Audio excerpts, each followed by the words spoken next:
Omukutongoza okwombeka amaizi aga RDC Stephen Nsubuga ashabira abatura obutiba byoma ebirakoresebwa mu kugombeka kureka babukume. Nawe ukenera likiriza kire kintu eki ebirasibira likira byonna nera likiriza safety ya sola. Cyangwa tukufisa chewe nti omuntu tasobola kola ki ujja kujiba ate namwe ngomuteso ukiko bunakola ki obunakuma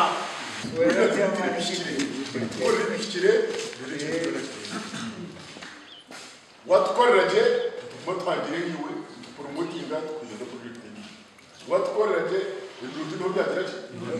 ahashonga yo kuma ebyo bahangwa RDC ashabira abatura okurinda ebisharira hamwe n'emigera ebiriyo mu bicweka byabo. Ninga shisharo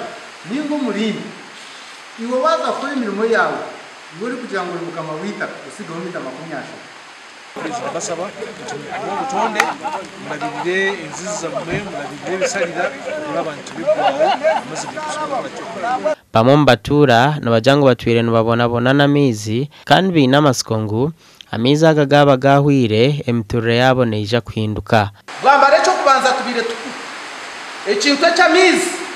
kibire kigiye kiroto mu rugamba bwe naha mu rundo gutwino kushemerwa kwango bahura ngo miliyoni runana shanjunisha eziro muri kikonje abanyakikonje mu kiterero mu ngabo mazima tubonabona tine mizi turi kugaronda hale omumayiro nyingi ukiza kwikayo bawaruhire ukiba ujya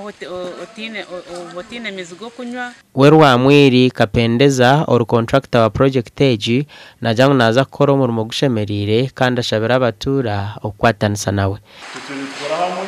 abagaciko fezere kukozire natwatanise koro mu rumo cyashoba abunga abarya site abateganisa bandiho ni mu ngabira keshoboye projecta itangike kore gasha kwa Dan Basibye.